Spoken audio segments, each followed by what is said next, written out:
वंदे पुरुषोत्तमम। श्री ठाकुर जी के भक्त हैं श्री प्रदीप कुमार विश्वास जी। उन्होंने एक निबंध लिखा है कि श्री ठाकुर अनुकूल चंद्र और मेरा जीवन, यानी वो अपने जीवन के बारे में क्या लिखे हैं, मैं आपके सामने उसे प्रस्तुत कर रहा हूँ।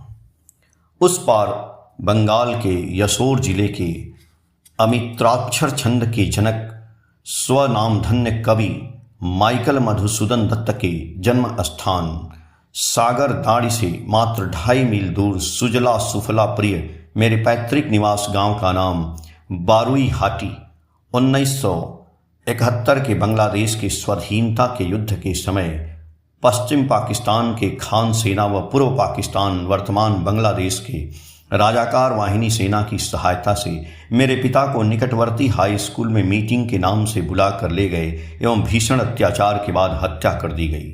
उद्देश्य था गांव के जो प्रमुख लोग थे वे कुछ जनमत को संगठित न कर सके। मेरी उम्र तब सिर्फ 7 वर्ष की थी। हम लोग 3 भाई बहन में मैं ही बड़ा था। अभिभावकहीन एवं युद्ध जैसी कठिन परिस्थिति में जहां अपने अस्तित्व की रक्षा कर पाना ही अकल्पनीय एवं चुनौतीपूर्ण था, वहां पढ़ लिख पाना और भी अकल्पनीय एवं कठिन था। फिर भी मेरी गर्भधारिणी मातृदेवी के जीवन के पथ पर चलने की एकांतिक प्रचेष्टा और प्रेरणा के द्वारा सैकड़ों बाधा को अतिक्रम करके भी 8वीं श्रेणी तक पास कर पाया। 8वीं कक्षा में मेरे प्रथम स्थान पाने के कारण मुझे मेधावृत्ति स्कॉलरशिप मिला। इस प्रसंग में एक बात उल्लेखनीय है कि मेरी मां को भी 5वीं श्रेणी में मेधावृत्ति स्कॉलरशिप मिला था, जो आज भी उस विद्यालय के रिकॉर्ड में मौजूद है। बांग्लादेश में मेधावृत्ति स्कॉलरशिप मिलने पर आगे की पढ़ाई बिना फीस के एवं कापी पुस्तकें भी सरकार की तरफ से निःशुल्क मुहैया की जाती है। देश की परिस्थिति अच्छी नहीं थी। कब क्या कुछ हो जाएगा कुछ कहा नहीं जा सकता था। माँ कहती थी कि तुम्हारे पिताजी के जैसा तुम्हारी भी हालत हो जाने पर मैं किस प्रकार बच पाऊंगी, इसलिए मात्र इच्छा को पूर्ण करने के लिए अपने प्रिय मातृभूमि को त्याग कर भारत में आने के लिए मजबूर हुआ सन 1981 साल में। इस देश में 9वीं श्रेणी से पढ़ना शुरू किया और अंत में नदिया जिले के मोहनपुर स्थित विधान चंद्र कृषि विश्वविद्यालय कल्याणी से दूध प्रसंस्करण विज्ञान डेयरी टेक्नोलॉजी में प्रथम श्रेणी में प्रथम स्थान में पास करने के 7 दिनों के अंदर ही विख्यात मदर डेयरी में 26 वर्ष की उम्र में नौकरी में योगदान किया। मेरी माताजी अपने अश्रुपूरित नेत्रों से स्नेहपूर्ण आशीर्वाद देकर और मेरे 2 भाई बहनों को मुझे प्रेम से सौंपते हुए कहा कि अब इन दोनों की जिम्मेदारी तुम्हारी है। उन्होंने मुझे और मेरे भाई बहनों को कैसे पढ़ाया लिखाया और मेरे स्वर्गीय पिताजी की कमी को भी पूरा किया, वह केवल वही जानती हैं। मैं उन्हें पारिवारिक घात प्रतिघात एवं सांसारिक दुखों से जर्जरित होने के समय पिताजी को याद करके भरभराते हुए आर्तनाद करके रोते भी देखा है। उन्हें रोते देख हम भाई बहन भी बहुत रोए हैं, पर अब धीरे धीरे यह मानने लगे हैं कि बहुतों के माता पिता इतने दिनों तक भी नहीं जी पाते, यह कहकर स्वयं अपने को दिलासा देते। मेरी माँ ही मेरे सामने मेरा भगवान थी। आपद विपद में उन्हें ही याद किया है और उद्धार भी हुआ है। इसके बाद शादी के पश्चात माता रानी सास के कहने पर बसीरहाट के सर्वजन श्रद्धेय सह प्रतिऋत्विक श्री गिरीन्द्रनाथ मंडल के द्वारा 33 वर्ष की उम्र में परम दयाल श्री ठाकुर जी के सतमंत्र से 1997 ईस्वी में दीक्षा लेने के बाद मेरे जीवन में विराट परिवर्तन हुआ। नियमित रूप से सत्संग में जाता, श्री ठाकुर जी के दिव्य जीवन वाणी भावधारा की बातें खूब मनोयोग से सुनता और अनुप्राणित होता था। मातृभक्ति अटूट जितना वह लड़का ही कृति उतना। उपासना पुस्तक के आव्याहन ध्वनि सुनकर मुझे खूब आनंद होता। पर पिता में श्रद्धा माँ में टान, वही लड़का हो साम्य प्राण। यह वाणी मेरे मन को झकझोर देता। मन के अंदर से श्री ठाकुर ठोकर देकर कहते, मणि, माँ के प्रति तो टान को देख लिया, पर पिता के प्रति श्रद्धा कहाँ है? अगर है भी तो उनका निदर्शन ही क्या है? मैं भी अपने अंतर जगत के अवचेतन मन में जहाँ पिताजी की एक के बाद एक घटनाओं को स्मरण करने की कोशिश करने लगा।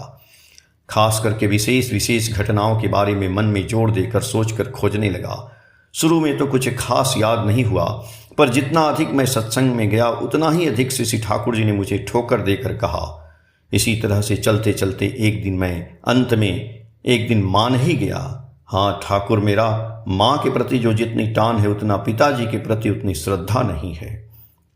इतने दिनों में मैं श्री ठाकुर जी को विश्वास कर, उनसे प्रेम कर, उनका अनुसरण कर, मांस, मछली, प्याज, लहसुन, मादक इत्यादि छोड़कर स्वस्थैनी व्रत ग्रहण कर चुका था। अशांत मन शांत हो चुका था। क्षमा, उदारता, श्रद्धा, भक्ति, प्रेम, सहानुभूति, सहनशीलता आदि सद्गुण सब चलन और चरित्र में विकसित हो चुका था। टका पराया मानुष अपना, जितना हो मानुष धरना सीख कर, जितना हो संभव लोगों की सेवा कर, उनका प्रकृत प्रेम भी पाया जो दीक्षा के पूर्व मेरे जीवन में दुर्लभ या नहीं के बराबर था। उषा निशा में मंत्र साधन और चलते फिरते जप करके मेरे छंदहीन जीवन में छंद लौट कर आया। श्री ठाकुर जी के प्रति विश्वास और पक्का हुआ। इसलिए पिताजी के प्रति टान या श्रद्धा बढ़ने से श्री ठाकुर जी खुश होंगे। जीवन में भक्ति और श्रद्धा का साम्य यानी समता होगा तो जीवन होगा सुसामंजस्य से परिपूर्ण और अपूर्व सुंदर। ऐसा विश्वास मुझे एकदम हो गया था। पिता में श्रद्धा, माँ में टान, वही लड़का हो साम्य प्राण। मैं यह वाणी मन ही मन सैकड़ों बार पाठ कर चुका था, जिसके फलस्वरूप धीरे धीरे मेरे जन्मदाता पिता के प्रति श्रद्धा ज्ञापन करने का आग्रह का भाव मेरे मन में भीषण रूप से बढ़ चुका था। मस्तिष्क में जितना मंथन करता उतना ही श्री ठाकुर जी दया परायण होकर मेरे स्वर्गीय पिताजी की बातें याद करा दिए, जो इतने दिनों तक मेरे अवचेतन मन में अतल में छिपा हुआ था। याद आया कि मैं उस समय दूसरी या तीसरी कक्षा में पढ़ता था। एक दिन स्कूल जाने का मन नहीं कर रहा था तो पिताजी उत्साह देते हुए कहे थे कि बेटे स्कूल जाओ और मन लगाकर पढ़ाई लिखाई करो। स्कूल से लौटने के बाद पतंग खरीद दूंगा और हम दोनों मिलकर उसे उड़ाएंगे। कभी कभी बोलते आज बाजार का दिन है, हम दोनों ही बाजार करने के लिए साथ में जाएंगे। और तो और कभी कभी मुझे साथ लेकर खेलते भी थे। ऐसे ही हृदय विदारक पर मधुर स्मृतियां मेरे मन के अवचेतन से चेतन मन में एक एक करके आने लगे। सबसे अंत में श्री ठाकुर जी मेरे पिताजी के प्रति श्रद्धा भक्ति के वृद्ध इस स्तर पर पहुंचा दिए। वो था पिताजी के अंत समय की घटना को प्रकट करना। मेरे पिताजी के देह त्याग करने के समय मैं अपने प्रियजनों से एक बूंद पानी तक नहीं मांग सका। हम लोग एवं उनके आत्मीय स्वजनों को एक बार देखने के लिए उनकी आंखें तरस रही थी। उनकी वह हृदय विदारक घटना मेरे आंखों के सामने प्रकट होने के कारण एक बार मैं मूर्छित हो गया था और उस व्यथा के निराकरण के लिए श्री ठाकुर जी से सिर झुकाकर प्रार्थना किया था। व्यथाहारी श्री ठाकुर अपने करुणा से मुझे उनका निराकरण करने का उपाय भी सुझाए थे। परम पूज्यपाद श्री दादा के अमी आशीर्वाद से एवं पूजनीय बाबाईदा के ऐसी प्रेरणा से हमारे डानकुनी में परम दयाल श्री ठाकुर के सत्संग केंद्र का निर्माण कार्य हो गया था। पर पीने का पानी के लिए कोई व्यवस्था हुई नहीं थी। कुछ मीटर दूर से बाल्टी से ढोकर पानी लाना कष्टकर होता था। मन में उदय हुआ कि अगर पानी की सुव्यवस्था हो जाए तो बहुत ही अच्छा होगा और श्री ठाकुर के खुश हो जाने पर हम लोग भी धन्य हो जाएंगे। मेरे पिताजी की विदेही आत्मा को भी शांति मिलेगी। मेरे और हमारे घर के सभी के मन में हुआ कि श्रद्धार्घ देकर डानकुनी सत्संग केंद्र में ट्यूबवेल लगाकर पानी की समस्या को दूर किया जाए। हुगली जिले के सह प्रतिऋत्विक और सत्संग संपादक श्री साधन चक्रवर्ती के माध्यम से इसे परम दयाल के रातुल चरणों में इसके लिए निवेदन किया गया और एक विशेष सत्संग कर उसे समवेत रूप से सत्संग को समर्पित किया गया, मेरे स्वर्गीय पिताजी की आत्मा की चिर शांति की कामना के लिए।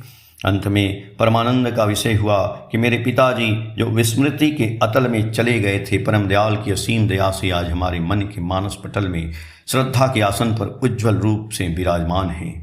एक देवता की तरह मेरी माँ के लिए, पिता के रूप में मेरे लिए, ससुर के रूप में मेरी पत्नी के लिए एवं दादू के रूप में मेरे बच्चों के लिए।